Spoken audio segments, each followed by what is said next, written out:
एक हजारों में मेरी बहना। इमोशनल कहानी। बहन की शादी को 12 साल हो चुके थे।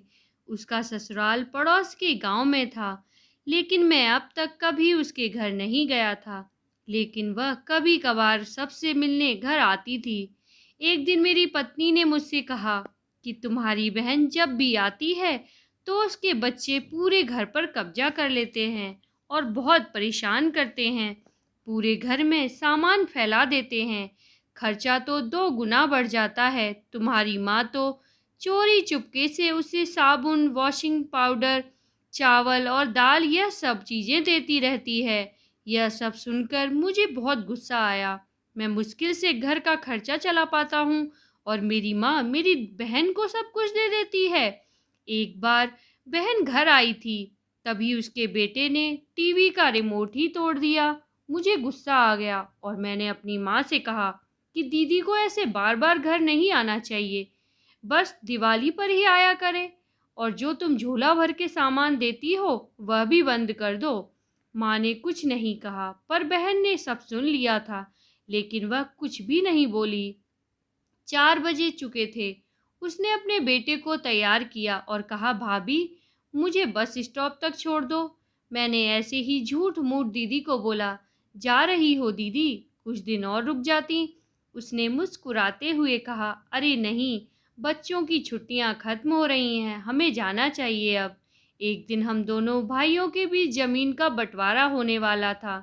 तभी दीदी भी आई थी, लेकिन मैंने उनसे सीधे कह दिया कि मैं अपने हिस्से से कुछ नहीं दूंगा। माँ ने कहा कि बेटी का भी अधिकार होता है, लेकिन मैंने उसे चिल्लाकर कहा कि मैं उससे कुछ नहीं दूंगा। दीदी सामने बैठी थी पर कुछ नहीं बोल रही थी। अलग होने के कुछ दिनों बाद मेरे बड़े बेटे को टीबी की बीमारी हो गई। मेरे पास उसके इलाज के बिल्कुल पैसे नहीं थे। मैं बहुत तनाव में था। ऐसे ही एक दिन मेरी बहन घर आई और मेरे पास बैठ गई। उसने अपना हाथ मेरे सिर पर फेरा और कहा कि तुम तनाव में क्यों हो? क्या हुआ? मैं तुम्हारी बड़ी बहन हूँ, मैंने तुम्हें बचपन से पाला है, तुम्हें जानती हूँ मैं, और तुम मुझसे भी ज़्यादा बड़े दिखते हो। उसने अपने हाथों से सोने की चूड़ियाँ निकाली और मेरे हाथों में दे दी। उसने कहा, तुम पागल हो, तुम ऐसे ही टेंशन ले रहे हो, यह चूड़ियाँ लो और अपने बच्चे का इलाज करवाओ। वह धीरे से बोली, चूड़ी के बारे में किसी को मत बताना, तुम्हें मेरी कसम है। उसने फिर से अपना हाथ फिर सर पर फेरा। उसने मुझे 1000 रुपये दिए। उसमें 50 और 100 के नोट थे। शायद उसने बचत करके जमा किए होंगे। यह पैसे जेब में रखते हुए बोली कि बच्चों को जो चाहिए ले लो और इस तरह टेंशन लेकर मत बैठो। चलो मुझे अभी जाना है, बच्चे स्कूल गए थे, इसलिए सोचा जल्दी जाकर भाई को मिलकर आऊं, इसलिए आ गई। तभी मेरा ध्यान दीदी के पैरों पर गया।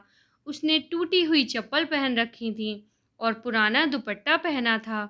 वह जब भी घर आती थी उसके कंधे पर हमेशा वही दुपट्टा रहता था। बहुत जल्दबाजी में चली गई और मैं कुछ नहीं बोल पाया। हाथों में वह चूड़ियाँ लिए मैं ज़ोर ज़ोर से रो रहा था।